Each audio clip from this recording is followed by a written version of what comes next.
Hey, how you doing? This is John, and welcome to John's Long Box. Today we're looking at The Specter, #1.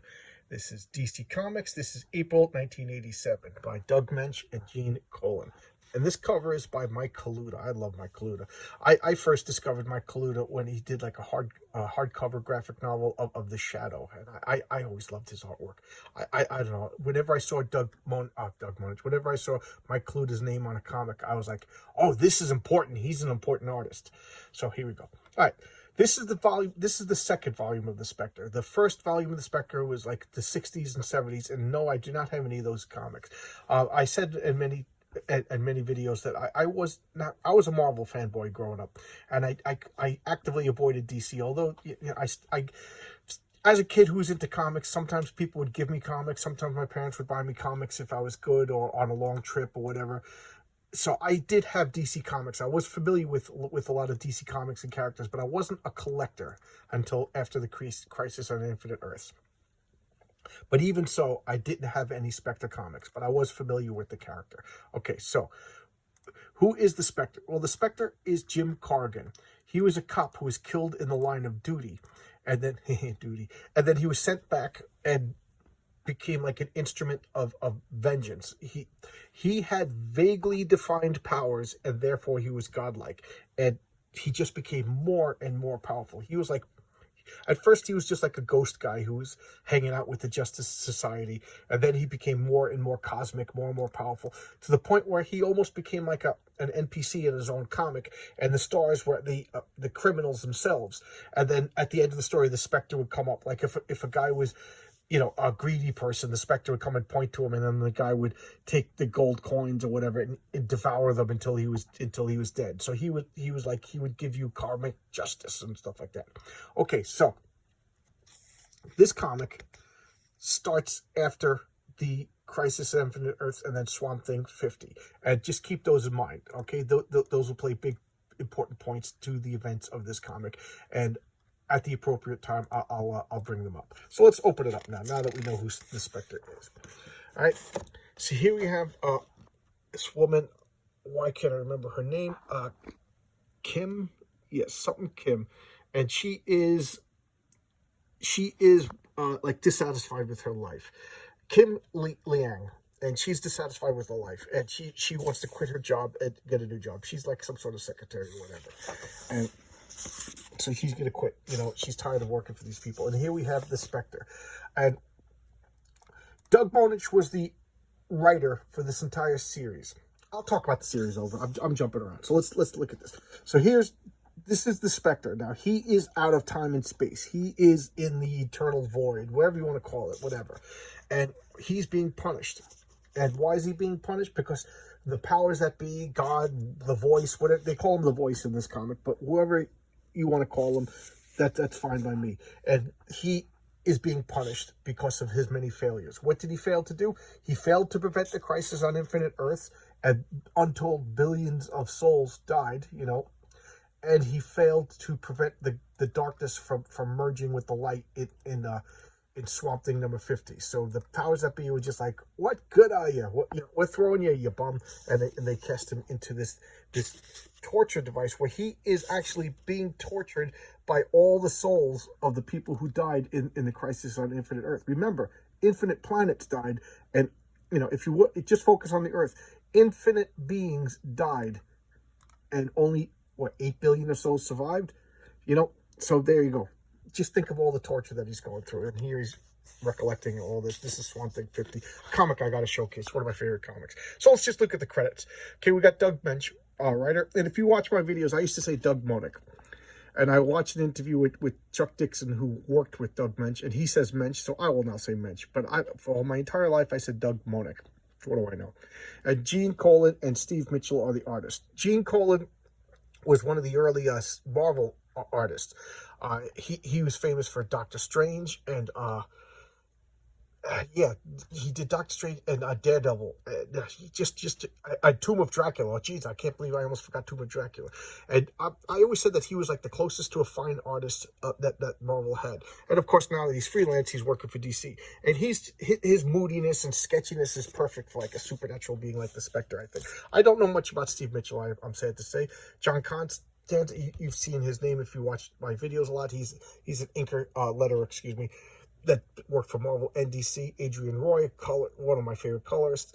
And Robert Greenberger, the editor, I really know nothing about other than that he's the editor. Okay, Doug Mensch is the, Doug Mensch, you see how I went right back? Doug Mensch is the writer through all 31 issues of this comic. It only lasted 31 issues. This suffered from a lack of editorial focus and a lack of a consistent art team. So there you go. I'll say that right now. But right now we got Gene Colan and this inker who, if you ask me, is not the best inker for Gene Colan. The best inker for Gene Colan is Gene Colan. So what's going on now? This is Lou Petro something. His name will come to me in a little bit. But he is he's Lou Petrosi. And he was Jim Kerrigan's partner, detective in New York City. And he wants to open up the cold case of whatever happened to his partner. Can you blame him? That's his buddy. Who killed him? It's never been solved. So he's going to open up the case. So he's going to investigate or whatever. She wants to quit her job. She's not happy. And she's like, I quit. Just in the middle of everything. She can't take it anymore. And she slams the door, walks out the bar. She's like, what's going on here? You know, you get the feeling from the story that he wasn't a bad guy. She wanted more out of life. It's not like he was a bad guy or anything like that. And here's this Spectre still suffering in the void of whatever. And again, I really admire Gene Colan's work, but I will have to admit that this isn't his best work. Look at all this wasted space over here. And he left soon after this, so I guess, he wasn't too happy with it. So she's like, I don't know what I'm doing with my life. I'm not happy. She's wandering aimlessly, and she comes. Enter freely and unafraid. This is Madame Xanadu. She's like a fortune teller. This character showed up in the Swamp Thing television show, and I don't know if she showed up in any other TV shows, but Madame Xanadu has been like one of those obscure DC characters that always shows up in the background. She had a couple of one-shots. She had a Vertigo series that I actually liked around this time. I think this series re-sparked her interest. And what is she? She's, if any of you play Dungeons & Dragons or role-playing games, stuff like that, she's the voice of the DM. Okay, if you don't play role-playing games, you don't know what I'm talking about. She's the wise bartender or wizard that gives the characters information so that they could go on adventures. That's her purpose in stories. So what is she doing? She's doing tarot readings on this woman who is dissatisfied with life. And here we have this Spectre just hurling through the ethereal realms or whatever, and tortured and whatever. And now he's getting like a pull, a summons. I'm being brought back to life. Okay, so Madame Xanadu tells her to go to like Grand Central Station and go to this locker and see what's in there. That's what the cards are telling me. I'm not telling you to do that. The cards are telling you to do it. So she goes there. She opens up this locker and look at this freaking urn. It's in there. Now that's such a trope. I've worked in Manhattan for many years. I've been to Grand Central Station. I don't know. Could you just get a key to a storage locker and leave it for decades? Nobody's going to open it up. You think that with the amount of New Yorkers, my mind went right to a bad place. You'd hide contraband there and then forget about it. You know what I mean? Put some drugs in there or whatever, and a gun or whatever, and then hide it. Give the key to somebody else. So I don't know. They would be all used up. They wouldn't be available. With the amount of troublemakers we have in Manhattan, you'd never have these. So I don't know. I think that's just a media invention, a movie invention, a comic book invention. I don't think that's real. If anybody else can contradict me, or not contradict me, I don't know if it's real or not. Just give me some information. So look, here's all the souls of all. I find that to be terrifying. The Spectre's not a bad guy. He just failed to do something that was out of his power range. You know what I mean? Like it's like me being punished for not being able to lift 6,000 pounds. It's just not fair. So he's being punished by untold billions of people who were killed in the crisis of infinite Earths. Think about it. The 6 billion or so, 9 billion, I don't even know what's the population of the Earth in 1985. Those people who survived were the lucky less than 1% if there really wasn't infinite Earths. So there you go. Little food for thought. So she hires these two people to bring the urn back to Madame Xanadu's place. And she's like looking at the cards. And what do? They open it up. And what's in there? The body of Jim Corrigan. So I don't know, because Jim Corrigan, Spectre, was one of DC's original superheroes. He was in the Justice Society. You know, he fought in World War II. So I don't know if this is a different version. This is the same version with the sliding scale. So has this body been hidden in there for decades? You know, time is funny. So is this like only a couple of years in comic book time? Is it I don't know, is it a simulacrum? Is it a new creation? I don't know. They never really explain it. So, you know, I'm a little confused. But that's the kind of thing, comic books, you kind of accept the fact that time is to quote Doctor Who, timey-wimey, you know. And here we go. So the detective is trying to investigate what's going on. He smells, his clues led him to this apartment, and he's knocking, the doors are locked. He goes in, he hears this, everything smells like there's cockroaches and everything like that. And then we cut back to the body of Jim Corrigan. It's also barefoot. Ew, they stole his shoes. You know, he didn't go out. He didn't go out without shoes. So somebody murdered him and took his shoes. And now the Spectre is being called back to the body. And it begins, Madame Xanadu. I hate that character of the all wise, all knowing, doesn't tell you anything. They should, if you ask me, if I had wrote the series, yeah, because I'm a great writer and Doug Mensch isn't, you know, so I know I'm being arrogant right now, man. Indulge me.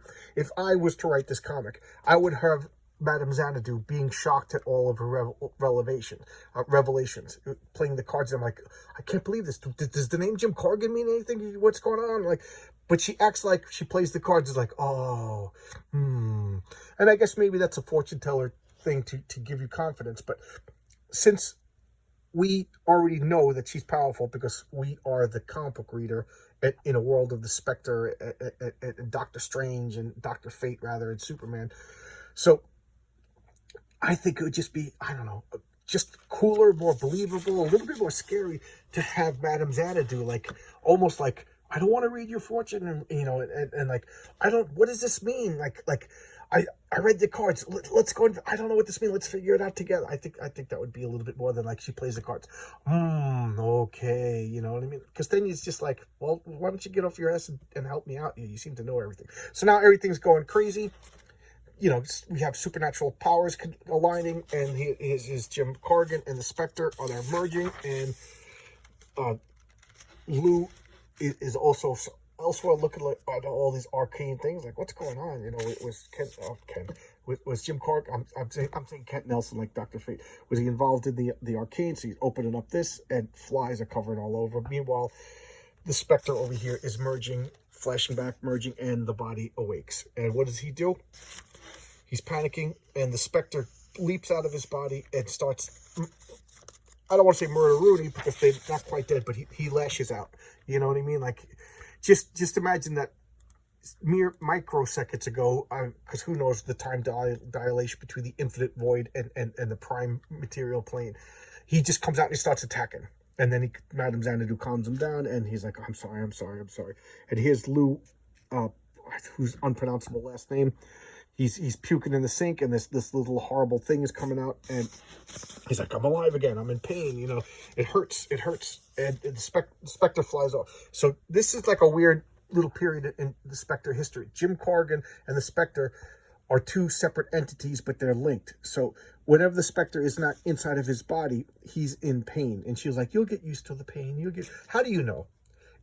How do you know? Again, she should be like, oh, I'm sorry. I didn't mean to hurt you. Let's look at the cards, see if the cards can help you out. But she's like, I know. You'll get used to it, you know. He's like, oh, so you knew all of this? Why didn't you say anything? So now the Spectre's over here. Jim Corrigan's over there.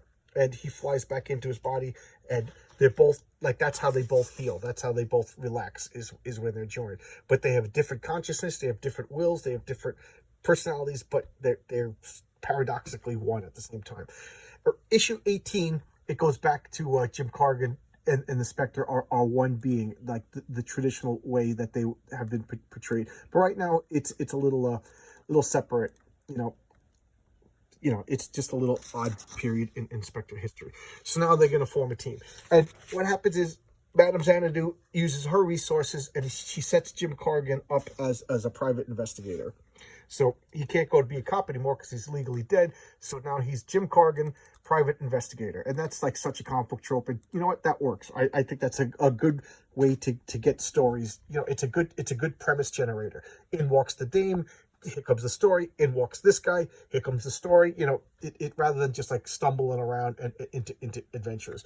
Private investigator is a perfectly good way to have a comic book superhero.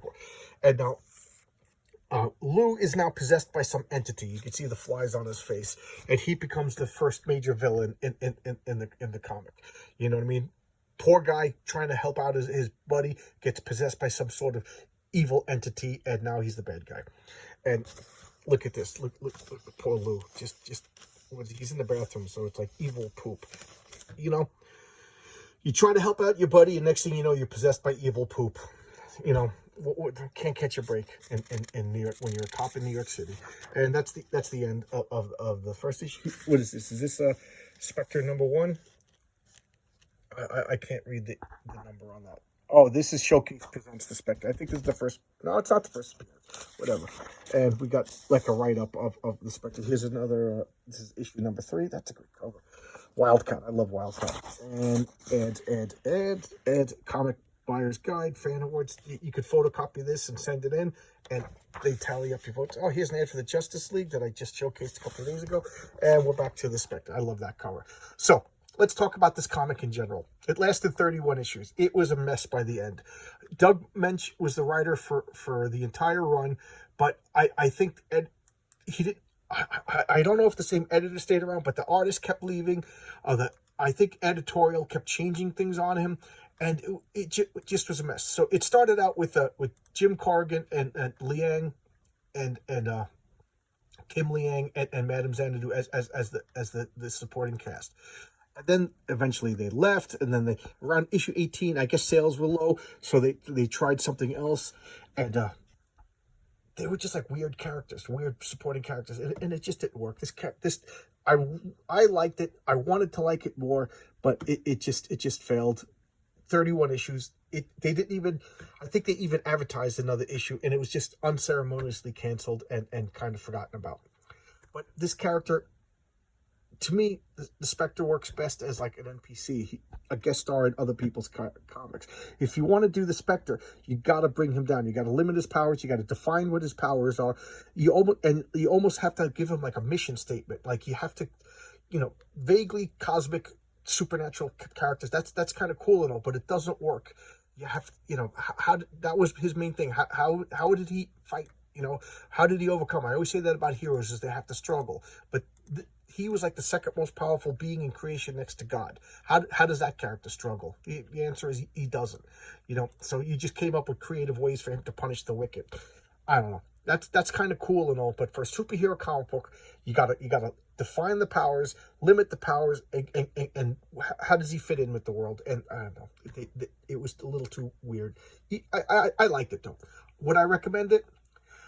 If you're a hardcore comic book guy and you want to try something different, yes, I would recommend it. But there you go. And they're dirt cheap. I don't know if it's ever been collected. It really, really wasn't a hot commodity. All right, so I'll see you tomorrow with another video, guys. All right, hope you like this. I asked a couple of questions. I hope you respond, because I am looking for information about, like, what year was this? A different Jim Corrigan? Was this Corrigan from Earth 2 when they reboot? I don't know. I kind of forget. All right, I'll see you around tomorrow, guys. Thanks a lot. Bye bye.